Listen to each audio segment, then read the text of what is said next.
Loose, part 4 of 30, we're back.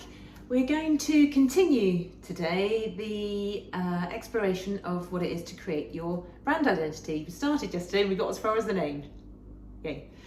So, as I've said in previous videos, my previous career was in marketing, and the company that I was working for at this particular time was working on a project to build out their brand identity. Much more complicated than mine, mine was just me, but I went to speak to one of the guys on the team there, and whilst we're on that, don't for 1 second think that everything you're trying to do is just on you. I mean, yes, you're the driving force, but there are people here, there and everywhere prepared to help, that will inspire you whether they know it or not. Anyway, I remember very clearly this initial chat, because I was like, oh, I've got a name, that's it. He said, Bud Loose, he said, you're not just making cake, you're sharing joy. And I was like, I am, that's exactly what I'm doing. He's like, go away and find some pictures of what that looks like. So I'm like, okay, can't be that hard, can it? So I'd gone and I was looking through photos of, I typed in people, joyful people. And it was really hard. I couldn't find, I'd seen the faces of people, their joyful faces, when I delivered cakes. And it's just, any photos that I found on the internet just didn't reflect that. They didn't capture the, I've described it before as the center of the universe moment where you're like, there's my, I couldn't find them. So I went back to him, I said, they're all really contrived. Nothing that I've seen represents that feeling that I've seen of, the joy in people. So he was like, okay, well, what makes you joyful? What's your perception? Go and find some pictures. Doesn't have to be of people. Go and find the things that you find joyful. So I was like, yeah, okay, well, I can do that. And I found, shiny things, pictures of the sky, the clouds, the sun, cherry blossom, all the things that I was like, I love them. Found all these pictures, put them together, and what became apparent from that was actually there was a lot of pink running through that theme. I was like, well, that's interesting. I didn't really see that coming. Pink is, in the pictures, reflected as a joyful colour for me. Also, at the same time, I've talked about these threads, honestly, they were pinging up here, there and everywhere.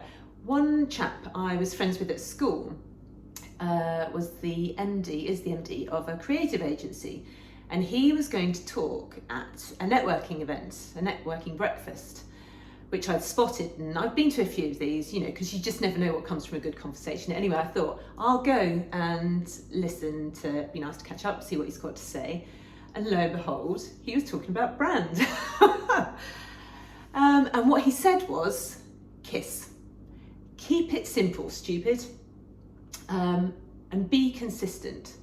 If you're going to use Times New Roman font, use that all the time. If you're going to be pink, be pink. Be consistent. And so that kind of stuck with me. There was another exercise my friend in the agency suggested I do as well, in terms of what does your brand sound and feel like, as well as how, visually what it looks like. So I'm thinking, he's got a really complicated job, because to try and encompass the whole company, I'm just one person, my own personality is my brand, really.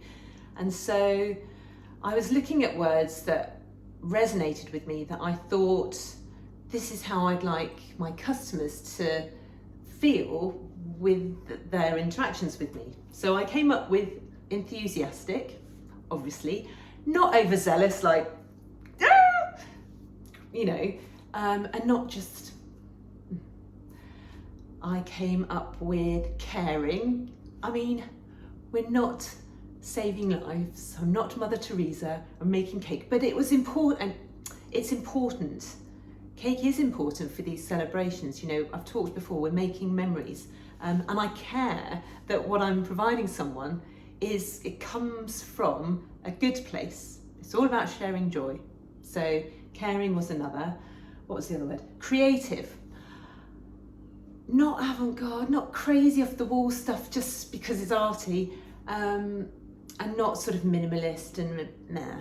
It was, you know, there was energy and it was creative. Well, that's how I pitched it anyway. I found pictures in my head. I was building out an idea of what an experience with Baked with Luce might be like.